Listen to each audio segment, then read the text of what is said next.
Do you remember the slogan, the ultimate driving machine? Well, that's BMW's mission statement. It was theirs for years, decades in fact. But I'm not saying that brand new BMWs are not still some of the ultimate driving machines, but there is a problem. New BMWs look like this, and this, and this, and this. They all look like beaver-faced, appalling vehicles. Even the M2, the last of the M cars to look half attractive, has recently been bashed with the ugly stick and had its pants pulled down in the playground. But where did this whole M game start? It started with a car whose story involves being let down by Lamborghini and basically pissing Porsche off, purely built for homologation purposes. It's this, the lesser spotted, incredible looking, considering it was made in the 70s, BMW M1. And this is the source for today's video on The Late Break Show. I'm Jonny Smith.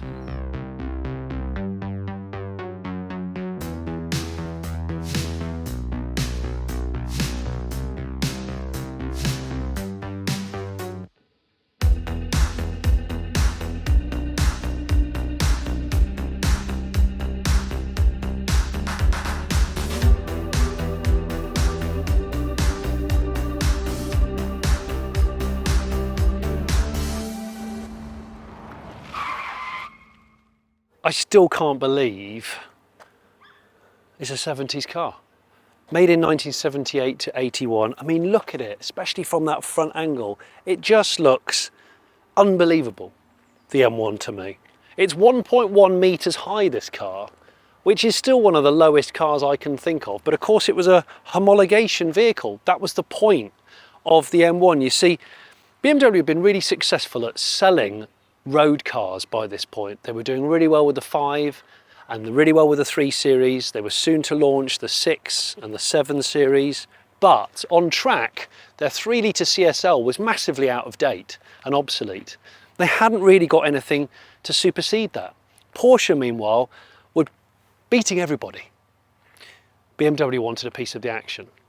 So they came up with this, and they agreed that Lamborghini were going to make it, and I'll talk a bit more about that later on. But this is a glass fibre car. This is also a mid-engined car. BMW hadn't done a mid-engine car before. This was quite out of their comfort zone. Flip-up lights, of course, and the most slender of kidney front grills, something that's a distant relic of the past compared to the absolute gopping messes that BMW are putting out right now. Sorry BMW, but I'm not sorry. It's appalling and it's unacceptable. Who designed it? Giugiaro. What a legend. If you're looking at this now going, there's some design language which I can kind of see in other cars. Yes, Lotus Esprit, DeLorean, Fiat Panda, less so, VW Scirocco, Golf. Giugiaro did all the cool stuff, believe me, and it's aged so well. Wheels, I call them the salad slicers. Campagnolo, Italian made, but they just look like an attachment on a Magimix. What a cool thing. So yeah, mid-engined car, massive departure for BMW at the time.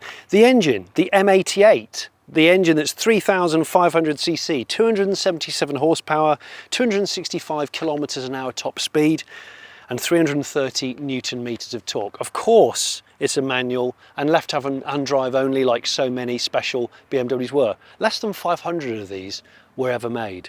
And as I said in the intro, they were purely made as a homologation car. BMW needed to go racing, they wanted to go silhouette racing, but it didn't go as according to plan. I'll talk about that a bit later. This is my favourite part of the M1, this bit here. The louvers, incredible, Lamborghini Miura-esque almost. And then you've got these. And in fact, although this was finally designed by Giugiaro, it isn't entirely his work. You see, a chap called Paul Brack designed a study concept vehicle in 1972, and that is what inspired this final design of BMW. Now, one of the few truly attractive BMWs of modern time, I think, is the i8. And I reckon that these little kind of wings on the back here, these fins, seem to influence the i8. I still think the i8's a wonderful car. But look, how strange that you've got two BMW propeller badges. as if like you can't see one. And this particular car hasn't got the M1 decal, which should be there. But love this back end. I absolutely love this back end. And then of course you've got this huge deck, which I pulled the release on the driver's side. There are these drain holes in here so that the rain has somewhere to go.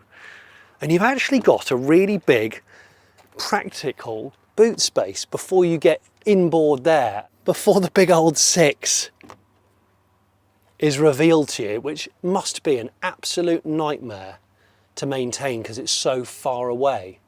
And then you got, like a DeLorean, this weird no man's land behind that rear window where there's pop-out windows to presumably let more air into the engine bay. I don't really know, but there's louver upon louver, there's layers of louvers. It's like a wedding cake of louvers. Pull the latch down by your knee on the driver's side, and here you've got the front bonnet area, battery, obviously steering assembly, and a massive radiator here which is fed by these even more louvers. This is a louver fest, this car. Very, very cool indeed. In here, it's amazing how simple sports and supercars were back in the olden days. There's not a lot going on in the M1 really. I mean, you've got these sort of black and white tweedy leather seats. You've got that back window right behind the backrest. And I've been told these were notoriously hot, literally hot cars to drive because that engine was such a heavy breather and there's no air conditioning. So today is apparently going to be the hottest day of the year. So it bodes really interestingly well for how this is going to drive. And I'm going to drive this on roads, not on track, because I don't do track driving really on the Late Break Show. I want you to see what this looks like on the real road. Okay. We're off. Old dog leg. Actually, the gear shift is good. I was expecting it to be a bit more horrible than that. I don't know why. It's a relatively easy car. I mean, the interesting thing about it is it's not a parts bin car.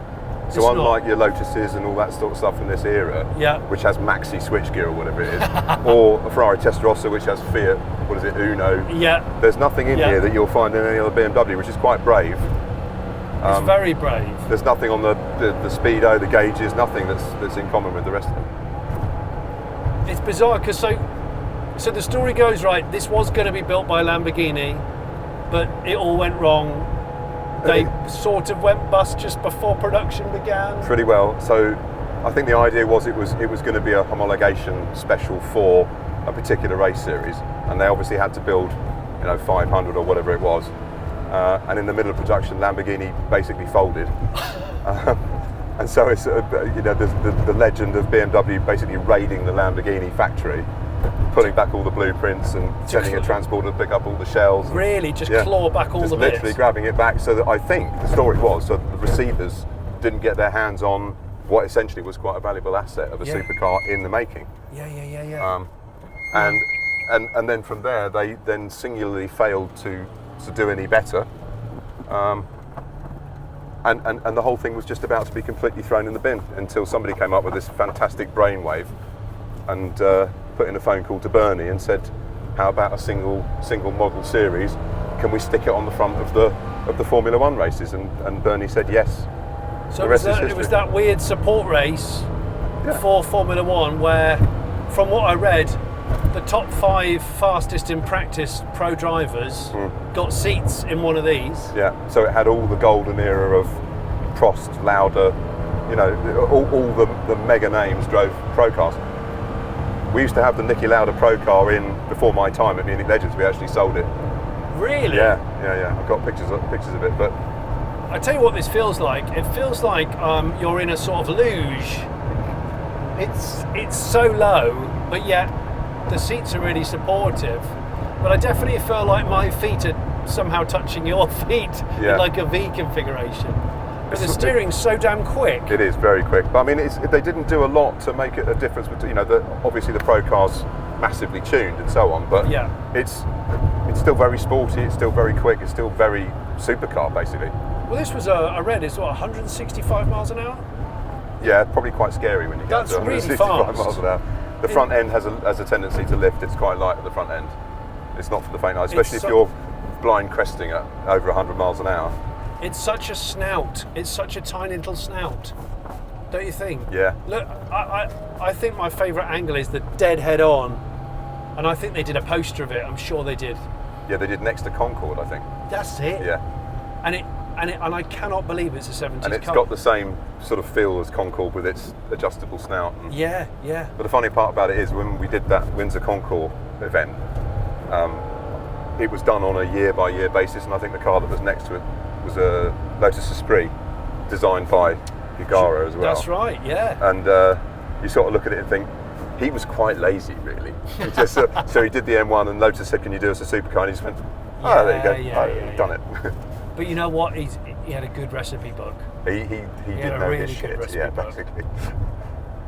But when you actually do give it the beans, yeah, it's got something alchemic about it.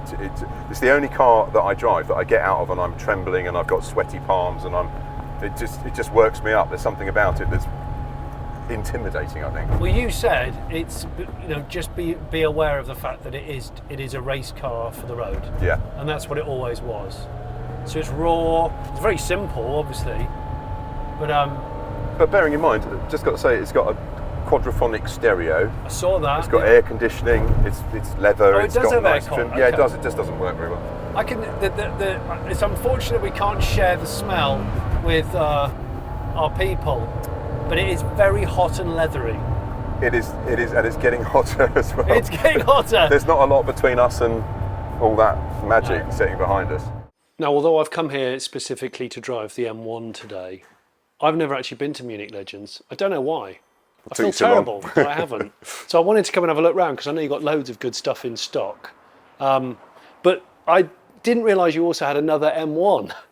There's two. There's one at the back there, a white one, which is ridiculous. So first thing I see is this, the old classic turbo and 2002 reverse. Yeah, operate. So you know what's coming up behind you. Yeah.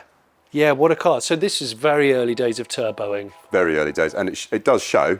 Yeah. But it's still got, in fact, maybe there's something a bit more raw about it because you've got this terrific lag. Yeah. But the terrific lag means that when the turbo comes in, it's just got that. Of course, if you count from 0 to the end of your acceleration, you've got a problem because the lag coupled with the turbo doesn't give you a fast car. But it feels fast, and that's the main thing. So you just sit there ignoring the lag and enjoying the turbo, and it's got that wonderful sort of swooshy feel. So yeah. So it counts. I mean, and at the end of the day, Europe's first production turbo, and it's got the stickers and the boost gauge, and you know the arches. That's all you need. Yeah. But I didn't realise you'd have two of those as well. Two CSL 3 litres. Yeah, we've got another one down the back as well. 3. Yeah. Absolutely love the colours. Golf yellow, Inca orange. I've had a look around the condition of this, and it's stunning. Stunning. I could probably still pick holes in it, but they weren't perfect when they were new. Yeah. They were hand built. And, you know, lightweight materials in the 1970s just meant we didn't put as much stuff on it. It's not Kevlar and carbon fibre. It's basically just thinner gauge. It is thin. And the seats, you know, they do feel a little bit like they're framed with wood. It looks so good though, Dan. But when you think about how many manufacturers understood the concept of making a lightweight car, you know, back in this age, it was revolutionary. But nobody understood it. It was 2,600 quid or something like that, when a semi-detached house in Bracknell cost 2,400 quid. So people just didn't know, why would I spend that money on this car? Yeah. It wasn't clear that it was a homologation type of thing. I think if you were into motorsport, then perhaps it was, but you'd have to be rich and into motorsport. Yeah. And bearing in mind, like I say, this came after this. Yeah. What came before this was what? What did BMW? They suddenly came out with this amazing car with 200 brake horsepower. Yeah, which is loads. 1,100 and something kilos. Sierra Sapphire Cosworth. How many brake horsepower on that? Is it 220? 220. And that was in 1989. Yeah. So we're nearly 2 decades earlier than that. Yeah. So for its time, it was incredible, but just people didn't understand it. Well, this is certainly on a lot of people's radar because this is my favourite shape of the E46, isn't it, of M3? Yeah. But the CSL. No, I mean, it's that. Yeah. But a company, you know, several decades on, mastered the art of it, and this is one of those do drive your heroes cars, because it really is a fantastic bit of kit to drive. The technology that's gone into making this, I think it's 110 kilos lighter. So famously, no boot catch, because it saved 7.5 ounces, I think, so you've got to open the boot from the inside. It's all that kind of stuff, and it's all adds into it. When you drive it, I've never driven another car where you can feel the lightness. It Yeah. sounds like such a silly thing to say. Yeah. But you can feel every corner of this car. You feel like you know where every single inch of the car is at any given time. Yeah. And it just, you know, you got to drive it. It's just fantastic. This retro kind of showroom that you've got here, this was a BMW dealer. It was. You found this exact formula repeated in every garage. I showed you the pictures earlier on of the, Yeah. I think it was Specialist Cars of Stevenage back in the day. And it's spooky because it down to the woodwork, down to the sliding front doors. The tiles, the carpet surrounding the edges, the mirrors. So But this is all 80s BMW dealership. This is this era of, you know, maybe E30 Z1 kind of era, but yeah, it's exactly the era. And that's our excuse for never spending money doing the building up. Because it's perfectly retro for you guys. It is. I mean, to be fair, I think there was a time when we thought, you know, you look at people like Romans and you look at these big dealerships that have spent fortunes on their sort of decor. Yeah. And there was a time when we thought, well, we're really going to have to do this. But I think now we'll probably restore what we've got and just keep this as a sort of classic era BMW because I think it's the only one in the country. So if that's the case, then it's worth hanging on to, isn't it? Is that M1 for sale back there? No, unfortunately not. We're in the process of just putting it back together again. We just rebuilt the engine and just put a new clutch in it. Have you ever sold an M1? Yes, yeah. Okay. My first adventure selling an M1 was when I first bought the business, and I inherited an M1 that owed us, I think, £98,000, which we couldn't sell it for. You couldn't? Couldn't sell it for £98,000, so we ended up driving it back to Austria and selling it back to the bloke that sold it to us, and just about getting our money back, which we were delighted about. And then literally 3 years later, we're selling them for between 450 and 650. Oh my gosh. It really went like that. And In 4 or 5 years? In 4 or 5 years. Just that period between 2009 and 2014, 15. Yeah. Just went. But then my first day here, a guy came in, we had an E30 M3 parked on the forecourt, and I knew a bit about BMW having owned them, but I didn't know the specialist stuff. Yeah. And he said to me, how much is this car? And I said, I don't know, I'll go and find out for you. So wandered out the back and found my friend that was handing over the business to me. So how much is that E30 M3 out in the forecourt? And he said, 30 grand. So I went back to the guy and I said, it's 30 grand. He looked at me and, you guys are dreamers. And got in his car and did a number 11 screened off the forecourt. And I said to him, what was all that about? He said, well, it is a Sport EVO. So now, you know, Sport EVO's in the lower showroom. You need to show me those because Let's go you and just have casually said that you had more than one. We've got the two. Struth. What a pretty pair. It is, isn't it? Yeah, really One of nice. each colour. Yeah, I know. How about that? They look And the thing is amazing. that it's interesting from a marketing point of view. I thought I was being really clever because I had this came all the way from Taiwan, Really? came all the way across the world, and this one came from about 50 metres away around the corner. Really? Yeah, we sold it to him about 20 odd years ago. I'm not going to say for how much, but it'll hurt if I tell you. Okay. And it was just, you know, the stars aligned and the two came together. And I thought, oh, this is going to be brilliant because obviously we've got one of each colour. They only made them in black and red, so I thought we'd have a pair. Yeah. As soon as I posted it on social media, the first comment that came up was, oh, if they're so rare, how come you got two? So You can't win. You can't win. You can't do can't anything right. win. But they're not just two Sport Evos. They're just, you know, this. I've been waiting for this car for the chap that owns this to sell this car since I bought the business. Really? And finally he's decided to sell it. And it is literally the provenance. You get two things for the money. You get the car, and then you get, when you're not using the car in the winter, you get all this paperwork in boxes to sit and pour through when the weather's bad. And you know, the recording, I think he's got every receipt for petrol that he's ever put in the car. That's provenance. Wow. That's what you It's want. just fastidious. Yeah. Can I just point out a really interesting feature of this car? It has a red line, and then it has beyond the red line.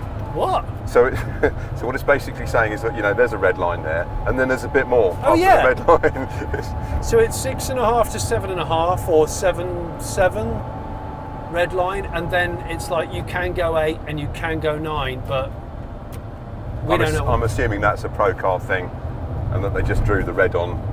So Pro cars were like closer to 500 horsepower. Yeah. These are closer to 300 horsepower. Yeah, around about 300. I'm going to say 280. Yeah. But it's very light, very, very light. And you said it's dry sump, Yes. which I guess would figure because it's a 1.1 metre high car. I had to reread that when I first read it. It's like 1.1 metres. Yeah, but I can still get in here, and I'm not uncomfortable. I'm not saying it's the most comfortable car on the planet, but I don't feel. I feel relaxed enough to drive it when I'm in it. There's enough space for me to do my thing. Damping is good, as in it's actually quite comfortable. We are on appalling roads. Yeah. which you did say it's a shame that nobody's resurfaced them in 15 years. Yes. But actually, East Sussex County Council. yeah. But actually, not too bad in terms of like comfort. The pedals all feel really familiar, like that deep throttle. Everything does feel similar to a BMW that I would have driven at some point in my life. Yeah. And I mean, I have never seen one of these on the road. I don't think I've never outside of seen Munich one. Legends, I don't think I have either, actually. Honestly, so if I was one of the people driving past this car today while we're filming, I'd be like, shit me. There goes the that's Lotus an M1. Esprit. No. With 2 BMW propeller badges on the boot. Exactly, yeah. Inexplicably, I don't know why. Is it just because they had a space? They had a lot of badges left over, and they wouldn't. No, I would imagine probably they put it on one of the buttresses and thought, oh, that looks a bit odd. Yeah. What about if we put one on the other side as well? Or it's something to do with the twin petrol tanks. Ah. So it could be, I don't know, I'm just guessing, but... One thing I do like very much, the throttle response. It's really nice. Or just give it a bit more. Go back into third. You want to go back into third? Yeah. And just give it a little bit more.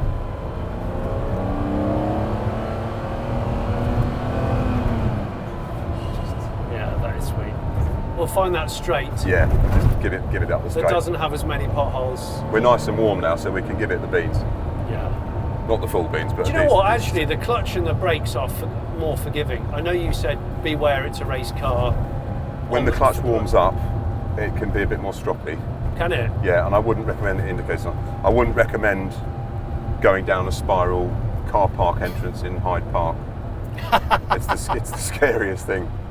Driving this into central London, any supercar of this vintage must be the worst thing to try and do. Yeah, I don't think I've ever recovered from it. Perhaps that's why it still gives me sweaty palms. It's probably the memory of threading it through rush hour traffic in the middle of London. So yeah, this is the parts department. Oh, nice. As they say on MTV Cribs, this is where the action happens, or part of the action anyway.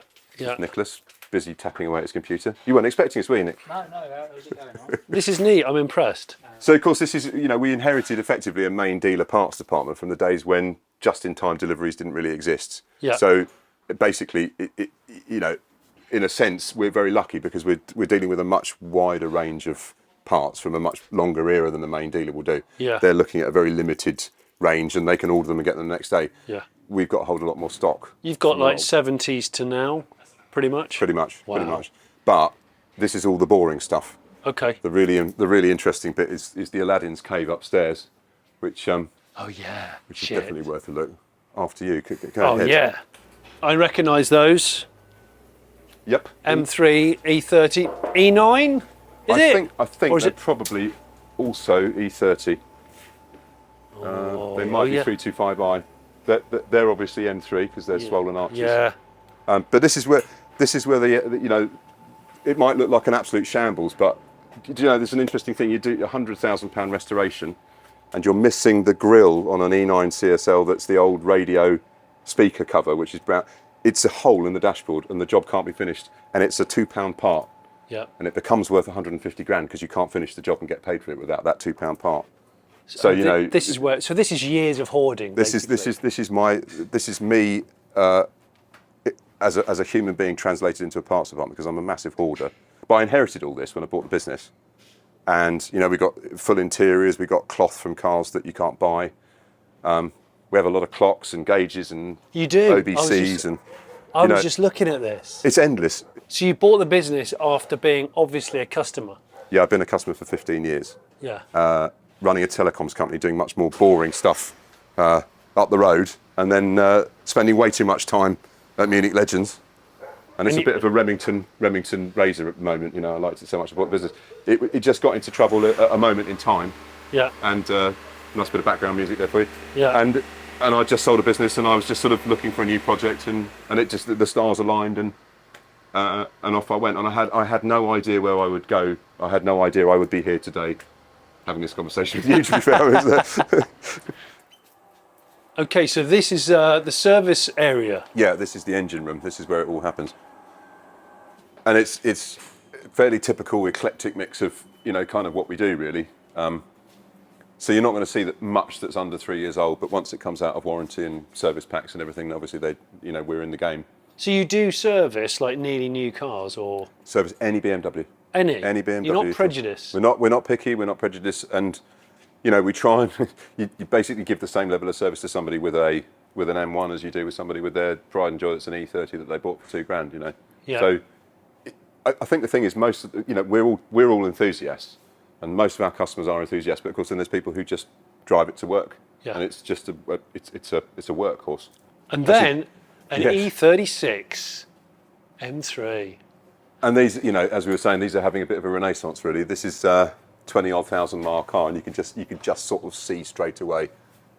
This is like the last. These have got to be the last of the M3s to go up in value. It seems. It's still got to have its day, but they are already on the way up.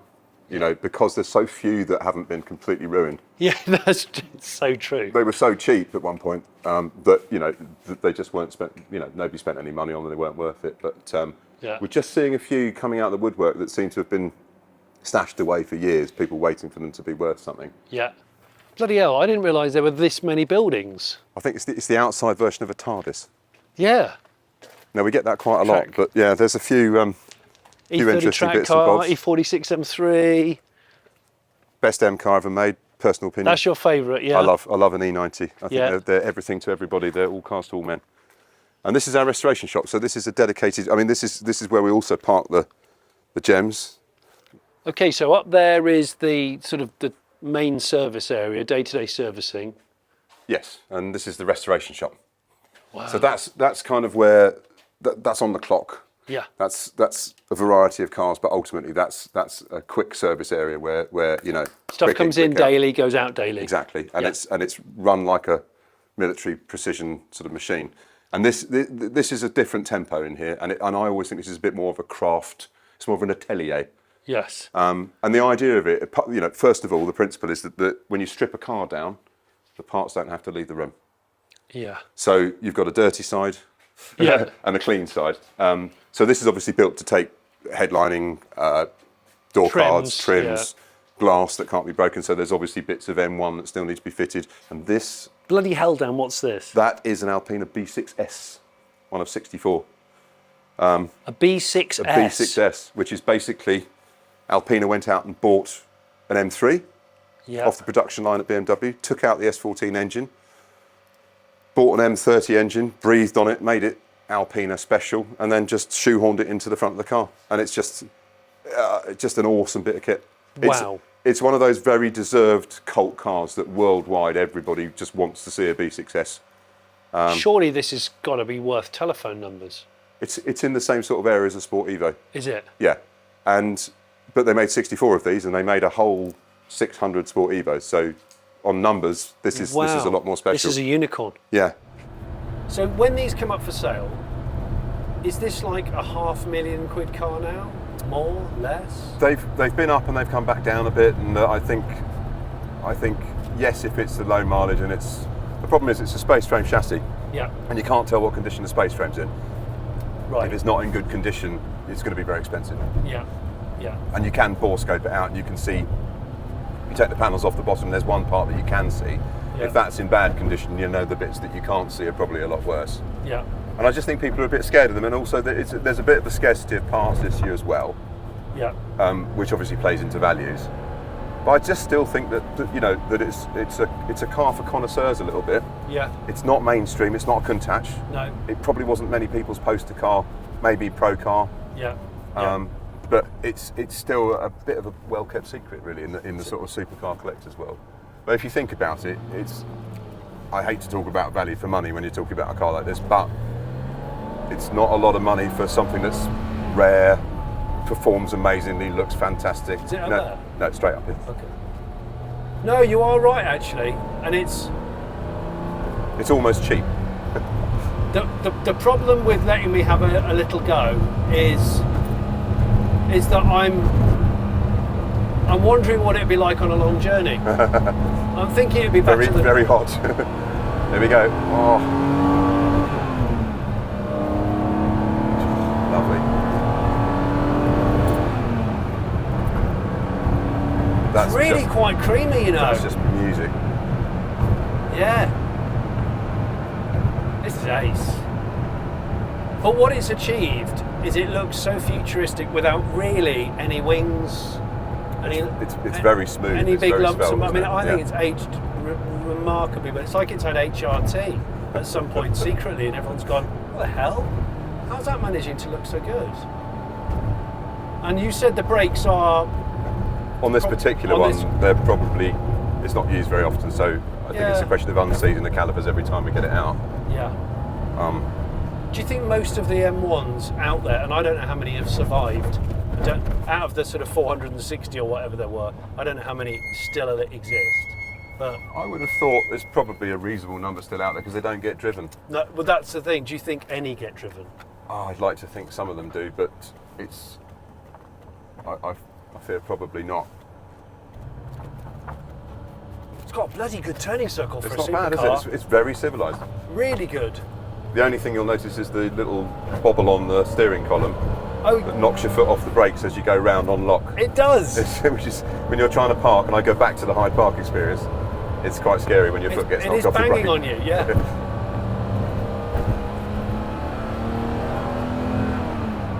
I think the other thing that it would benefit from is a better set of wheels, a more modern set of wheels and tyres. So obviously these are magnesium alloy wheels, Yeah. and probably very old tyres. Yeah. And I just think we're used to modern cars just having lower profile, wider wheels, and I think Yeah. that would make it feel a bit more sure-footed because it's a little bit skittish. Yeah. Yeah, I mean, weirdly, it did start spitting with rain just as we brought the car up. Yeah. And now, yeah. When we were walking down there, Dan, I looked down at your yard and I saw basically shitloads of other really interesting Beamers. I mean, you're probably quite blasé about it now. Kind of. I suppose because I do the social media, I sort of have to try and put on that separate hat and say, right, what people are going to be interested in. And it's always a revelation. I never have any idea. You'll post one car that you think people are going to go nuts for, and it gets nothing. And then you'll post another car and it goes completely mad. Yeah. And I posted some weird question about whether people want E30 M5 or the V10 M5, and I had something like 600 comments on. You just think, well, wow, who knew? Yeah. Look at that. That's an interesting one. That's about to go up for sale. It's an E30 M3 convertible. That is cool. Yeah, they are a very cool car. But again, you know, it's something that it's a bit of a weird one. There'll be people that say you can't possibly have an E30 M3 in convertible because it's the coupe. Yeah. And then there are people that say, yeah, but it's the coolest convertible there is because it's an E30 M3. It's an E30. So you know. And BMW Z1. It is. But can I just distract you for just an instant? This is a boat. This is not just any boat. This is... It's an M Sport. It's an M boat. An M Sport boat. An M Sport boat. And there's a company in Dorking. Well, I don't even know if they're still there. But it's a tiny company in Dorking. Oh my gosh, the seats. Yeah. They're called Plancraft, and they joined up with BMW. So tiny company in Dorking teams up with massive company in Germany and decides to build a speedboat. So it's an official M Sport. It's an official BMW boat. The only thing that's M about it that I can really make out is the stripes and the but 2002 special boat engine in the back. Really? Yeah. So it's rear engine. At this point, I must show off my M Sport socks because it matches with the. Is it 80? This is 80s boat. Yeah, early 80s. Yeah. Yeah. This is what I was talking about earlier. The B10 BiTurbo. Oh my gosh! Look at that bloody thing. And. It's every bit as ridiculous as you think it would be if you strap a BiTurbo to a M30 engine that's already been breathed on. Yeah. 500 Newton meters of torque. So is it genuinely quick now? It's ridiculous. Is it? Yeah. Wow. So I mean, it's not, you know. Don't tell Greg James. This has got him all over it. We haven't even got time to go further down, but I've just seen a clown shoe. There's another CSL. Oh my gosh. It's bloody hell. Yeah, it does. Can I just point out we're the only BMW garage in the country that has a B10 Alpina courtesy car. Quick. This? Yep. This is your courtesy car? This is a courtesy car, yeah. Stroke of genius because nobody's got a courtesy car like that. Nobody's got an Alpina courtesy car. And can I just point out what's behind you as well? My favourite, I've got the stereo system waiting for the car, E12 M535i. Basically, when it comes to fast saloons, that's where it all started. That is where it all started. Yeah. with that slightly off-centre double shotgun. Today I was only supposed to come and drive the M1, but I couldn't resist showing you the whole operation going on with Dan at Munich Legends. It's a fantastic place. So many fascinating, gorgeous BMWs from yesteryear. But the M1, what an experience. Never thought I would get to drive one. What a unicorn of a car. You never see them. People don't really talk about them, and yet nearly that car never came to be. I want to say thank you very much for watching this. If you haven't already subscribed, I would love you to subscribe. And I mentioned in the introduction that there are no brand new BMWs on sale that are attractive. I stand by that, but there's a car on the horizon that looks really interesting and I'm very excited about it. It's called the BMW Neue Klasse, or the Vision Neue Klasse. Look out for it, because I think it's going to be cool. Anyway, let me know in the comments, what do you think? Maybe I'm completely wrong. I want to say a massive thanks to Dan and the team at Munich Legends for letting me come here and for letting me drive what is an astonishing vehicle. And if you haven't already subscribed, I would love you to subscribe. Oh, and we have a merch shop. There is a link in the description. Go and buy some merch.